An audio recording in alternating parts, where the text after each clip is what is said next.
Hi friends, and welcome back to the channel. In today's video, I'll be talking about... Wait, Lego? That's right. I have found this very cool structure coming from the Ork Trukk from the Lego Batman movie sets. Now, you might be asking, why are we seeing this?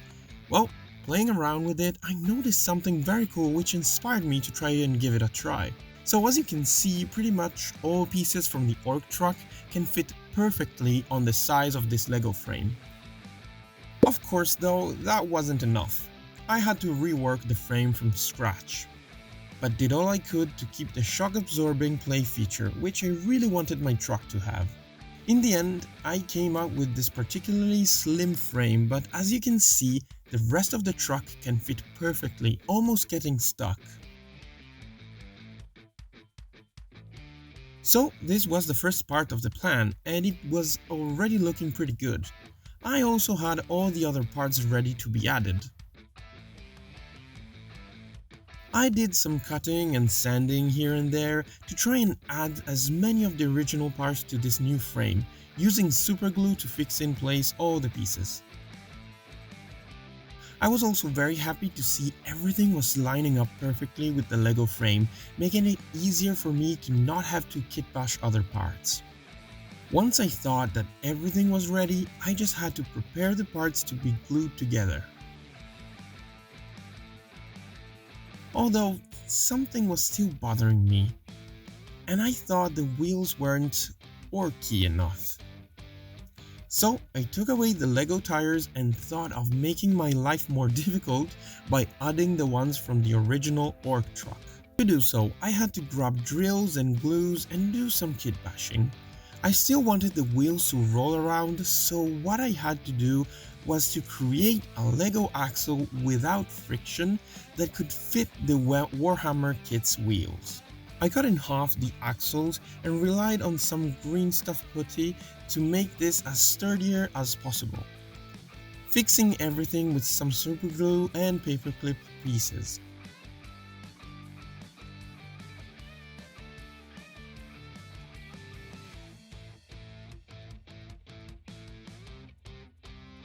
As you can see, it doesn't really look perfect, but we don't care cause all of this will be hidden behind the wheels. For the front, I basically did the same thing, only difference is that I used the Lego cross axle and drilled it to create a sturdy structure using paperclip pieces. This time, instead of adding another piece, I simply used some green stuff on the tires to make it stick to the axle, also adding some super glue just to be sure. As you can see, the truck looks basically ready to be painted. Only issue were the back wheels that didn't turn well, having the rivets blocking the movement. So again, relying on some more green stuff, I simply created more space for the wheels to turn, adding some more super glue to be sure everything stood in place. Now that all issues were fixed, I could finally move on to priming the model. As always, I did an undercoat of black, then sprayed the zenithal of grey, and this time, to have to color as less as possible on such a big model, I also added a zenithal of white, so basically half of the job was already done. Before moving on, I had to just secure the deployment planks. They were really getting annoying. So what I've learned about painting a vehicle is that you need to have all the biggest areas coated in their base color. For example, here I did all the engines and frames of the truck in silver and then fixed the rest of the white parts.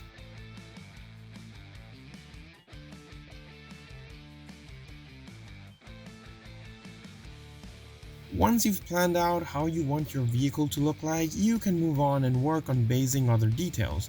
And I honestly really like this part. I could see the truck coming together. Now this part is still about adding just base colors to certain areas, but if you have a clear idea on what you want to do, you can actually already add a few more details here and there. Bear in mind, you'll be reusing colors a lot. On such a big model, there's always gonna be a spot you've missed. I'm still not sure I've painted everything on this truck. Anyways, once you're done with the bigger areas of your vehicle and you're happy with it, you can start adding some shading, making the entire thing look less flat.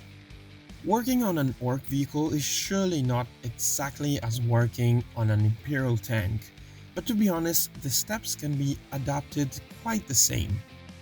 If you think about it, you might not have exposed engines and random scrap metal parts everywhere, but nonetheless, you have to choose a base color for all the parts. You'll need to work on smaller details, shade, and all the rest. Another good thing to do is starting to get rid of certain parts by just adding a final highlighting and you're done. As you can see, I tried to do so on all the metal parts of this model so I didn't have to worry about them anymore. Oh, and don't forget to compare it from time to time with your army models to make sure the direction you took is working fine. Once all the big and boring parts are done, you can now slowly scan your model and check for any missing details. As you can see, I'm going back to some metallics, knowing pretty well I had forgotten to finish up some smaller parts, but this is what painting a vehicle is about: searching details. It's easy to just splatter on a few base color with primers and big brushes, but to actually make it stand out, you need to get into it and look for all those parts that could visibly make a difference. A good thing I suggest doing is sub-assembling. This will make it easier to work on every side of parts that wouldn't be as easy to reach if you glued them on before. It helps making sure not to miss any spot. Bear in mind that this step is completely optional, because many people just glue everything on the model, prime it black, and leave the unreachable sides in the dark. So this really depends on how much work you want to do on your vehicle. I did sub-assembling on wheels and on basically any other part that is more exposed outwards, adding them only when I was done painting everything else.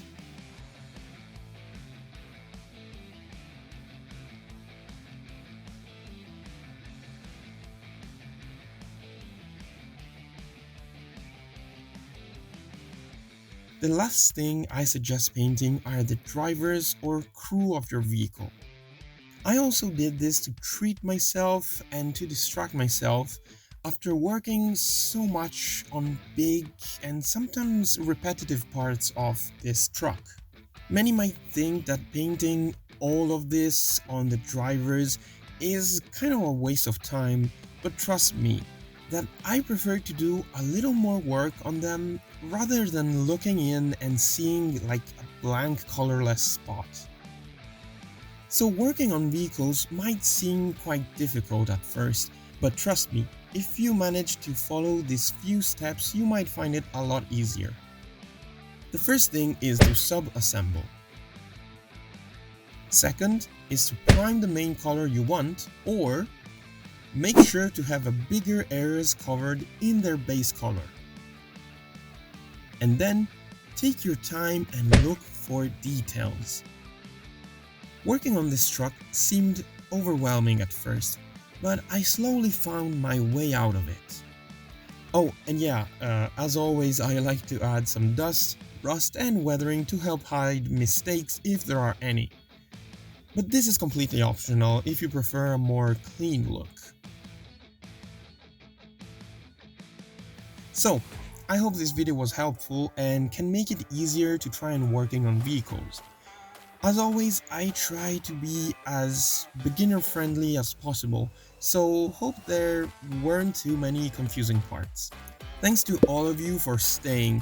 Don't forget to like and subscribe, and remember, it really helps the channel. See you in the next one, friends. Bye.